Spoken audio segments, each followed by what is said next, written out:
আজি আমি দেখিছো গাঁৱে গাঁৱে সব বিপিএফ হৈ আছে, ঘৰে ঘৰে বিপিএফ হৈ আছে, অন্তৰে অন্তৰে বিপিএফ হৈ আছে।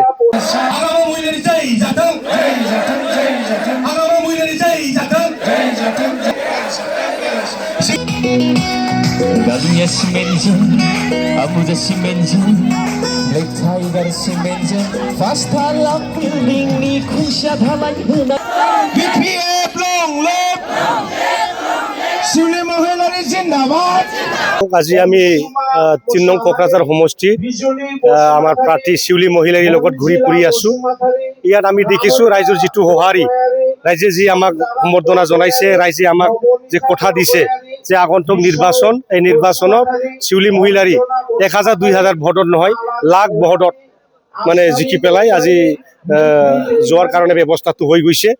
অকল আমি অপেক্ষা কৰি আছো যে ৯ তাৰিখৰ কেতিয়া ভোট গ্ৰহণ হয় আৰু ৪ তাৰিখ মে'ত কেতিয়া ভোট গণনা হয়, এইটোৱে আমি অপেক্ষা কৰি আছো।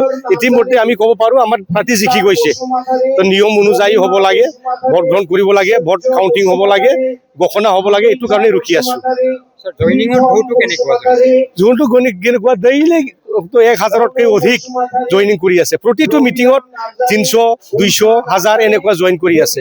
তো আজিৰ তাৰিখত যিটো আমি ছবি দেখিছো, ইয়াত কোনো মানে বিৰোধী দল নাই, UPPL দল নাই, কংগ্ৰেছ নাই, UDF নাই, কোনো ৰাজনৈতিক দল ইয়াত প্ৰতিদ্বন্দ্বিতাত নাই। এইটো স্পষ্ট হৈ গৈছে আজিৰ তাৰিখত আমাৰ BTCত ১৫টা সমষ্টি আছে, ১৫টাতো আমাৰ NDAৰ প্ৰাৰ্থী সব জিকি যাব, ইয়াৰ কোনো সন্দেহ নাই। আৰু আমি অসম চৰকাৰৰ অংশীদাৰ হ'ম আৰু আমি BPF দলৰ পৰা NDAত আমি ৫জন কেবিনেট মন্ত্ৰী বিচাৰিম, যাতে মানে যি ডিপাৰ্টমেণ্ট পালে আমাৰ BTC অঞ্চলখন উন্নয়ন কৰিব পাৰে, এইটো আমি আজিৰ তাৰিখত আলোচনা কৰি আছো। আজি আমি দেখিছো গাঁৱে গাঁৱে সব বিপিএফ হৈ আছে, ঘৰে ঘৰে বিপিএফ হৈ আছে, অন্তৰে অন্তৰে বিপিএফ হৈ আছে। আজি দেখা গ'ল যি নিৰ্বাচন যোৱা BTCত আমি এই অঞ্চলত বা আমাৰ এই উত্তৰ অঞ্চলত কিছুমানত আমি হাৰিব লগা হৈছিল।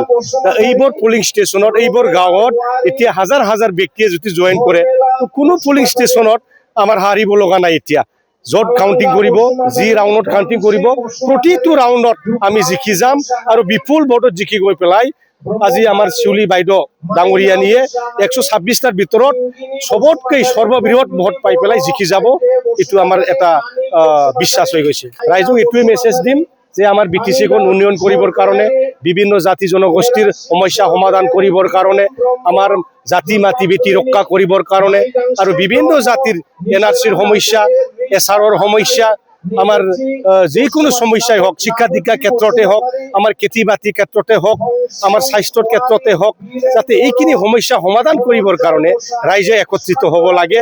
আমি ৰাইজে BPF লগত থাকিব লাগে আৰু BPFৰ দ্বাৰাই হাগ্ৰা মহিলাৰীৰ হাতটো মজবুত কৰি, শিউলি মহিলাৰীৰ হাতটো মজবুত কৰি আৰু 15টা MLA সমষ্টি জিকাই পেলাই যাতে BTCখন এটা মানে সৰ্বাংগীন উন্নয়ন BTC যাতে আমি দেখিব পাৰোঁ, বিকশিত বদলেন আমি যেতিয়া দেখিব পাৰোঁ, আত্মনিৰ্ভৰ বদলেন আমি দেখিব পাৰোঁ, ইয়াৰ কাৰণে সকলো ৰাইজক একত্ৰিত হৈ ৯ তাৰিখত ভোটদান দিবৰ কাৰণে অনুৰোধ জনাইছোঁ।